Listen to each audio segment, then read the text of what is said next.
Bienvenue sur le plateau de La Pensée et les Hommes pour une émission aujourd'hui qui promet, à mon avis, d'être assez passionnante parce qu'elle est pleine d'énigmes et de mystères, la chevalerie et les Templiers. Alors on va se plonger avec nos invités dans l'histoire. Si ma mémoire est plus ou moins bonne et vous me reprenez vendredi 13 octobre 1307, journée d'infamie dans l'histoire de l'humanité, puisque le roi Philippe le Bel ordonne l'arrestation des Templiers en terre de France, sous des prétextes qui sont certainement fallacieux, en tout cas qui intéressent grandement la monarchie, et notamment du point de vue financier. Et pour nous parler de Philippe le Bel, de Philippe, d'un côté Philippe Liénard, bonjour, juriste, bonjour, écrivain prolixe sur la question notamment des Templiers, mais un spécialiste aussi de l'histoire des religions. Alors, Philippe a commis déjà 7 ouvrages, je crois, sur les Templiers. Il m'a promis que c'était probablement le dernier qui est en préparation, mais vous connaissez La Pensée et les Hommes et notre esprit un peu retors, je n'en crois pas un mot. Notre autre invité, Philippe Liévin, juriste, a dirigé longtemps un gros département au ministère de la Justice, mais il est là surtout avec une double qualité. Premièrement, c'est que quelqu'un qui connaît très bien la symbolique. Il a fait des études notamment sur la civilisation égyptienne, et Philippe est un de ceux qui sont capables de déchiffrer un peu les fameux hiéroglyphes. Mais d'un autre côté, et il accepte d'en parler de façon ouverte, c'est un franc-maçon investi dans ce qu'on appelle les hauts grades maçonniques. On préfère dire d'habitude les grades de perfectionnement, parce qu'enfin, il n'y a rien de plus haut là-dedans par rapport aux autres pratiques spirituelles ou religieuses ou même maçonniques. Mais enfin, c'est un spécialiste aussi en ces matières. Et on y parle beaucoup de chevalerie, et on y parle même des Templiers. Alors là, on est vraiment avec un croisement entre, d'un côté, un spécialiste de l'histoire, de l'autre, un spécialiste de l'histoire reconstituée. C'est ça, dans les ordres initiatiques. Et je pense que le débat va être passionnant.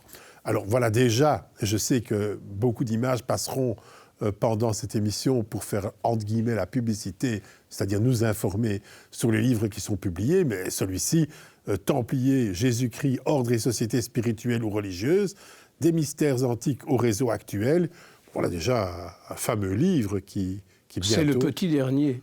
Bientôt, il sera disponible, je crois. 7 mars. 7 mars, donc 7 mars 2024, parce que n'oublions pas que cette émission va continuer à être sur notre chaîne YouTube pendant des mois, et bientôt, en 2025, on dira, ça c'est étrange, 7 mars, ça va arriver. Non, 7 mars 2024.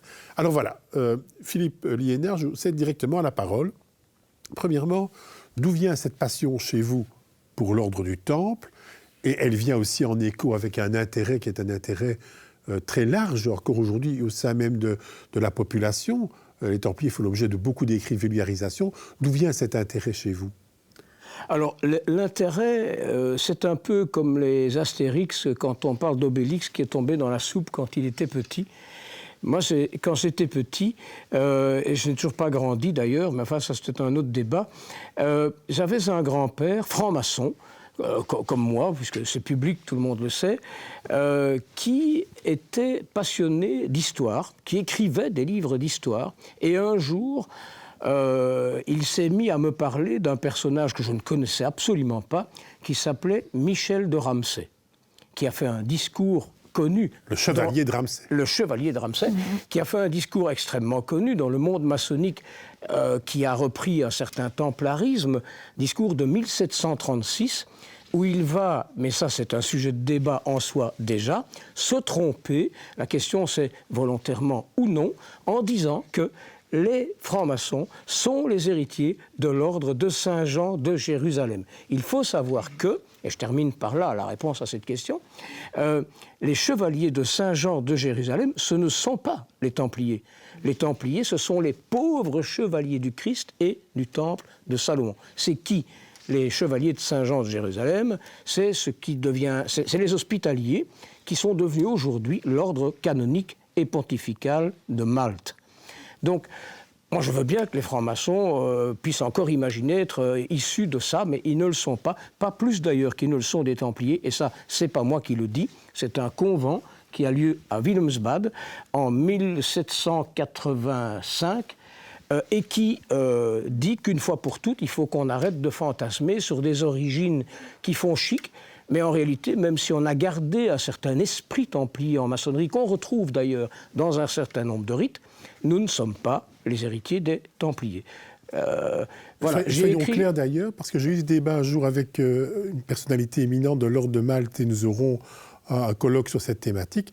Aucun franc-maçon aujourd'hui ne se réclame comme étant un chevalier de l'ordre de Malte. Il n'y a pas de discussion à cet endroit, mais davantage parle de la chevalerie spirituelle. Ça, c'est autre chose. Différent. Et c'est beaucoup plus œcuménique. Et évidemment, cet esprit chevaleresque a traversé le temps, à travers tout un tas de courants, y compris dans la franc-maçonnerie, puisqu'il va en être question dans cette émission, mais pas que. Et donc, on se trouve devant une dispersion de l'esprit templier. J'appellerais ça comme ça, parce qu'avant les Templiers, il y avait déjà des ordres chevaleresques. Mais aucun n'était comparable à celui-là dans l'ADN qu'il portait et dans l'esprit révolutionnaire qu'il a insufflé à la société. Et je peux en parler si vous le souhaitez. Ah oui, bien sûr, j'aimerais bien, en quelques mots, alors je sais que c'est impossible, on peut donner 60 ans de cours là-dessus et même des années de cours sur l'ordre du Temple, mais comment est-ce que vous pourriez typer cet ordre des Templiers, son origine et l'importance qu'il a revêtue?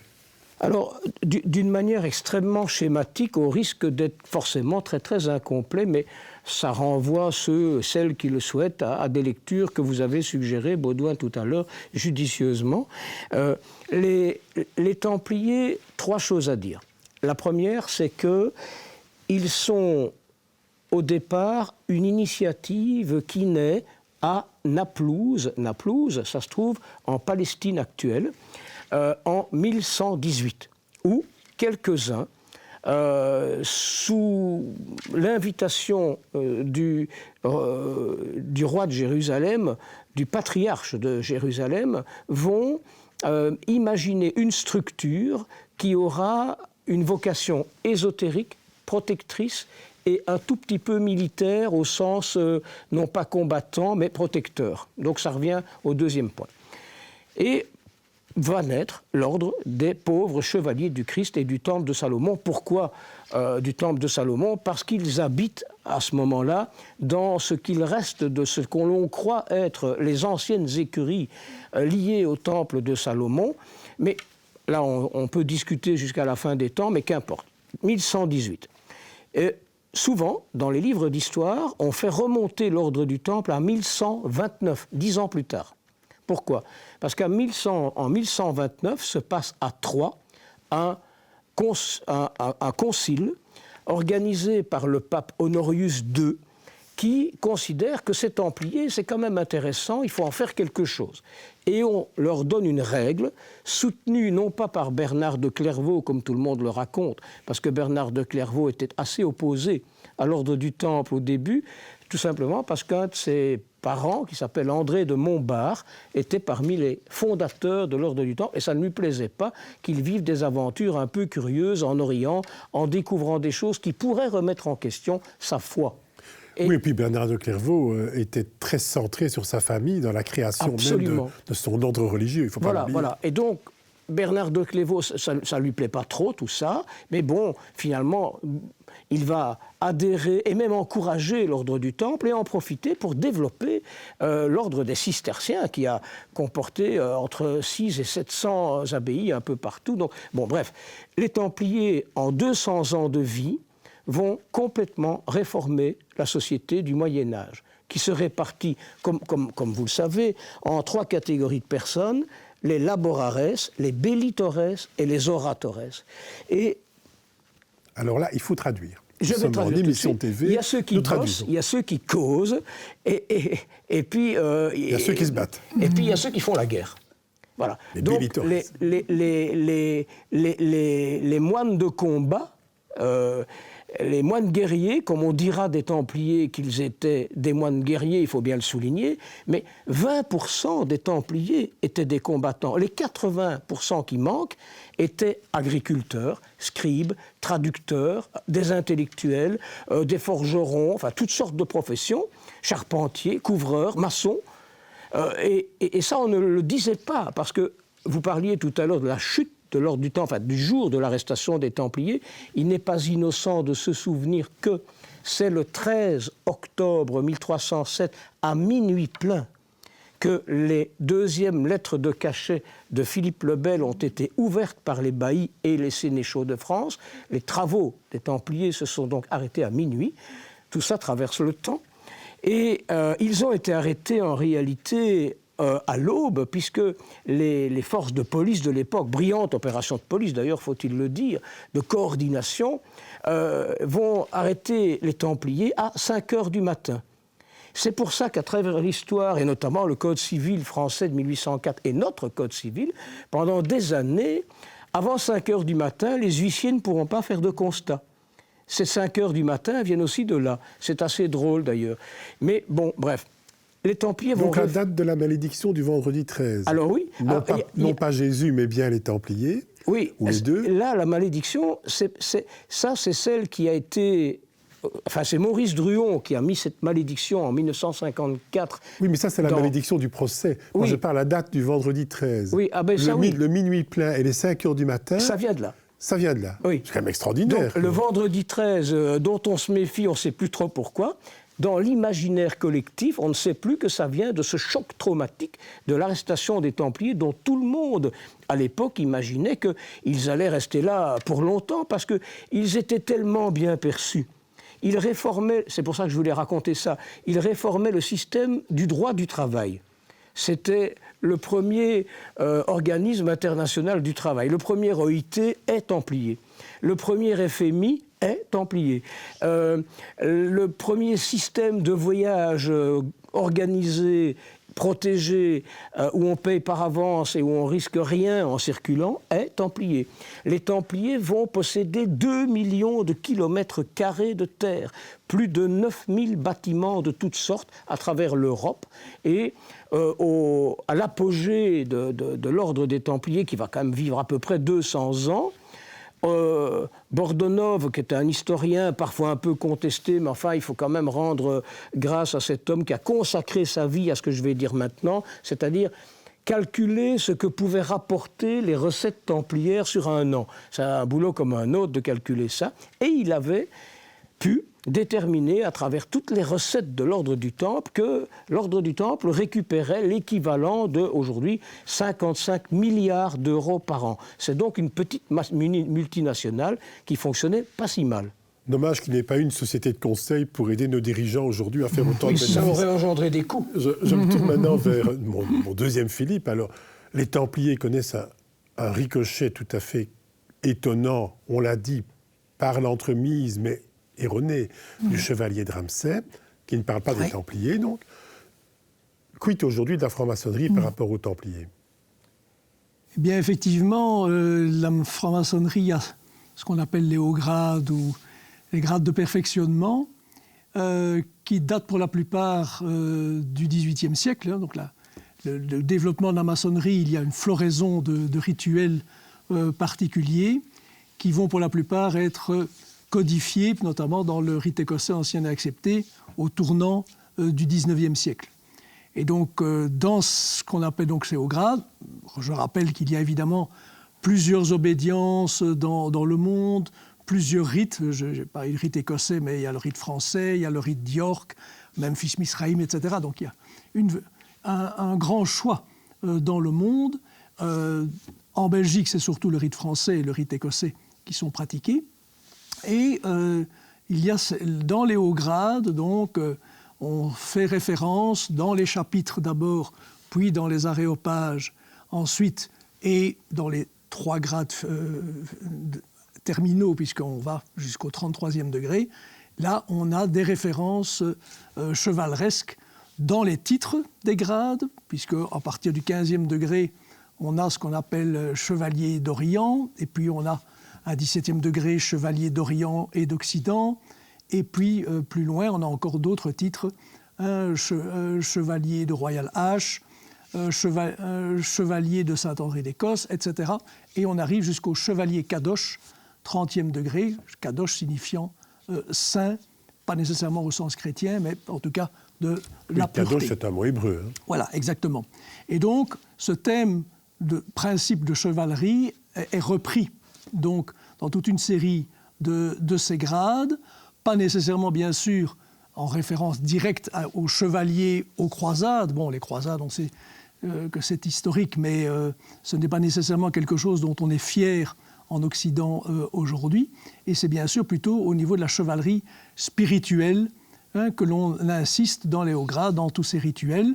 On prend des thèmes historiques, ou en tout cas pseudo-historiques, soit basés sur le thème biblique, soit sur le Moyen-Âge, comme par exemple pour les thèmes de chevalerie, et on essaye d'en retirer alors des enseignements, de l'éthique, de la morale, dans les aspects initiatiques que nous développons. Donc chevalerie dans le sens vaincre ses passions en soi-même, et Exactement. défendre les plus démunis. L'idée de la chevalerie, c'était défendre la veuve et l'orphelin, défendre les plus démunis. Exactement. Comment vous réagissez par rapport à ça? Si vous me le permettez, Baudouin, j'aimerais embrayer sur ce que dit Philippe sur 2 points.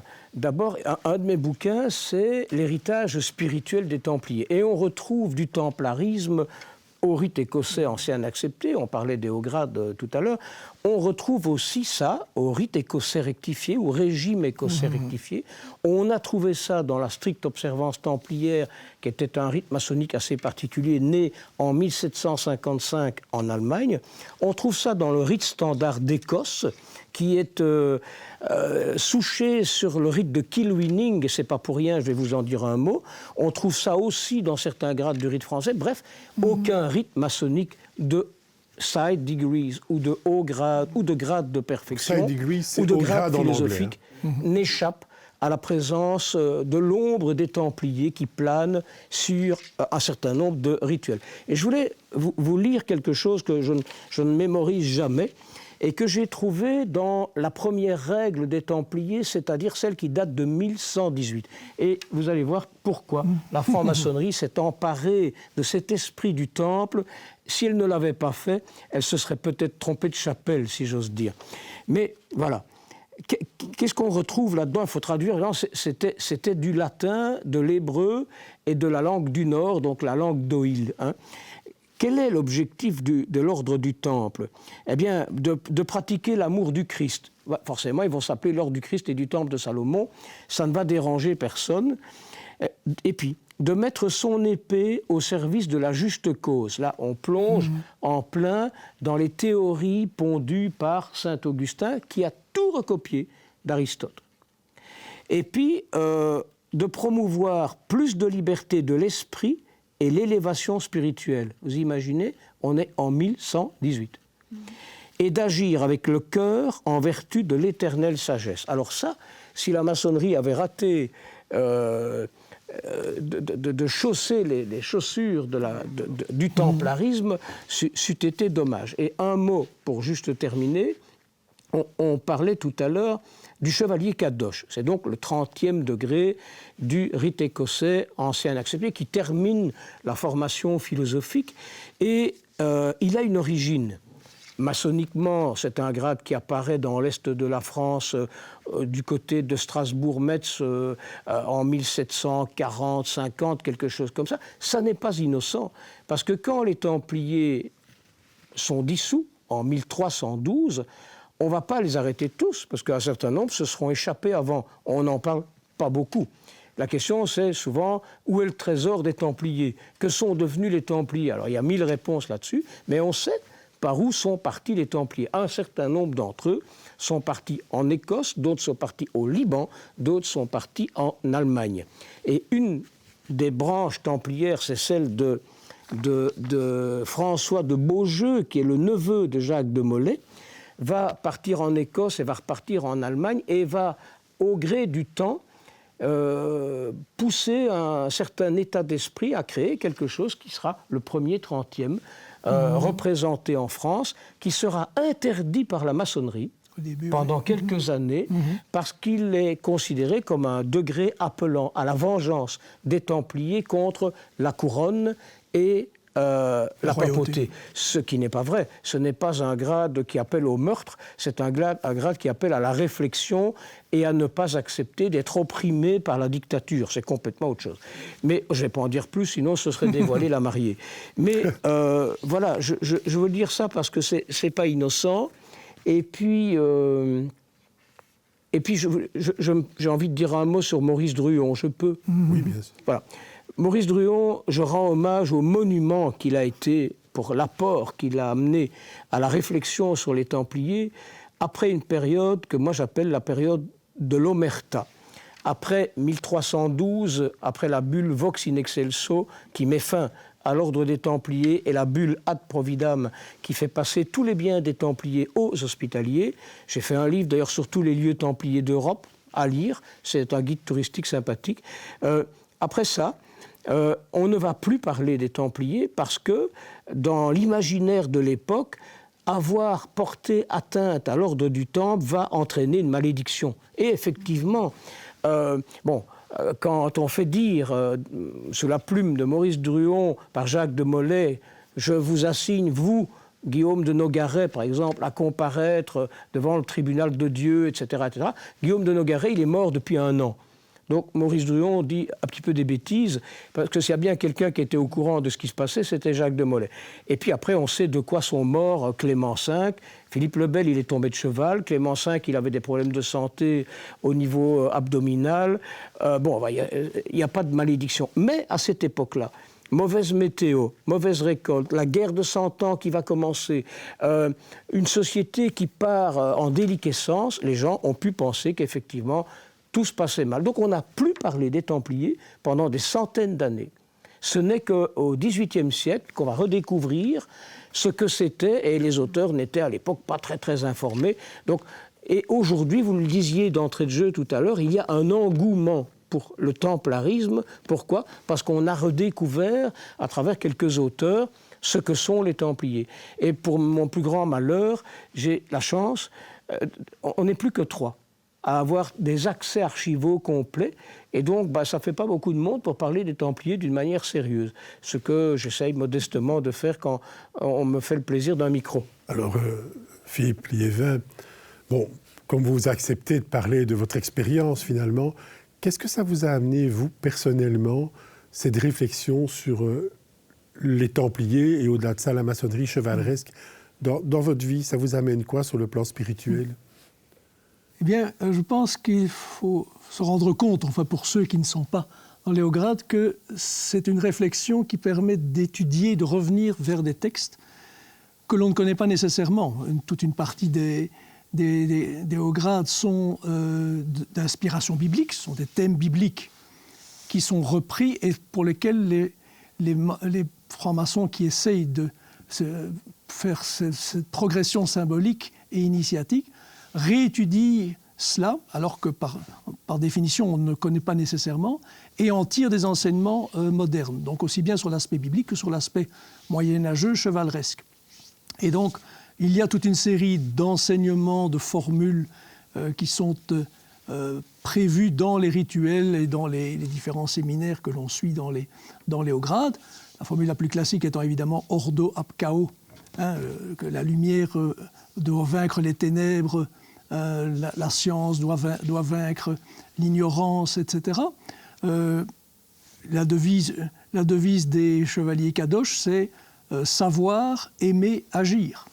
C'est quelque chose parmi d'autres que l'on peut estimer utile dans sa réflexion personnelle et qu'on peut prendre comme étant quelque chose qui doit nous guider aux différents grades que nous vivons, de nous guider dans notre vie à la fois maçonnique et à la fois profane, au-delà de ce que l'on enseigne justement dans le monde profane. Ce sont une certaine recherche, non pas de perfection, parce que nous savons très bien que nous ne sommes pas parfaits, loin de là, mais au moins de retirer de l'histoire quelque chose d'intéressant, d'important, qui nous donne sens et qui nous fait réfléchir en permanence. un petit bout pour faire réfléchir, si je peux me permettre. Bien sûr. C'est intéressant ce que dit Philippe parce que on a parfois un petit peu oublié d'aller visiter l'histoire méconnue. Ainsi, le kadosh en maçonnerie, qui est le dernier grade philosophique, a des origines que les maçons recherchent et qu'ils étudient, on ne va pas en parler là, mais d'un point de vue historique, son lien avec les Templiers est relativement évident, parce qu'on en a fait un lien. Mais le mot kadosh et l'origine du plaisir des Templiers pour une certaine philosophie œcuménique, eux dont on dit qu'ils étaient là pour massacrer les Sarrasins et piloter les croisades, ce qui est complètement faux. Les Templiers n'ont pratiquement pas participé aux 8 croisades, ils ont été des conseillers. Ils ont aussi guerroyé, mais ce n'était pas leur tasse de thé, ils ne pilotaient pas les croisades. Mais par contre, quand les premiers Templiers sont arrivés dans l'équivalent de la Palestine d'aujourd'hui, ils ont découvert 2 communautés. Je fais très court. La première communauté, c'était ce qu'on appelait les frères d'Amous, A-M-U-S.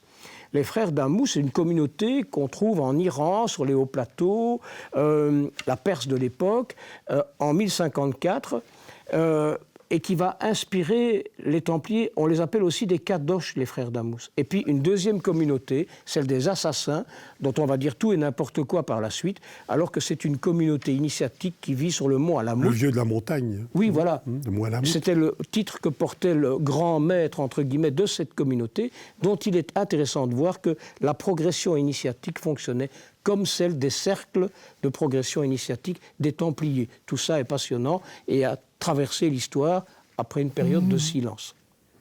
Eh bien voilà, mesdames et messieurs, tout doucement, nous arrivons au terme de cette émission qui pourrait se prolonger très longtemps vu son caractère, il faut dire, passionnant.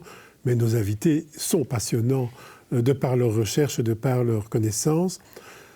Les Templiers, un sujet qui fait toujours rêver, un sujet qui invite à revisiter une certaine histoire, un sujet qui connaît son prolongement aujourd'hui encore dans une multitude de revendications, certaines très sérieuses, d'autres plus farfelues, mais finalement on pourrait se dire qu'importe.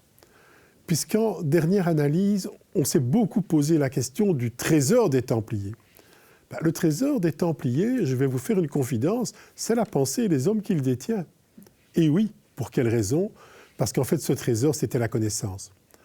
La connaissance que c'est dans la relation à l'autre, dans la relation aux autres cultures, que l'on arrive à connaître davantage soi-même et donc les autres de façon plus juste, de façon plus équitable, de façon davantage liée à l'humanisme. Ce trésor-là, ils l'ont transmis à une multitude d'associations et nous sommes libres, chacun, de penser nous profiler dans le sillage de cela ou de vivre autrement. À bientôt.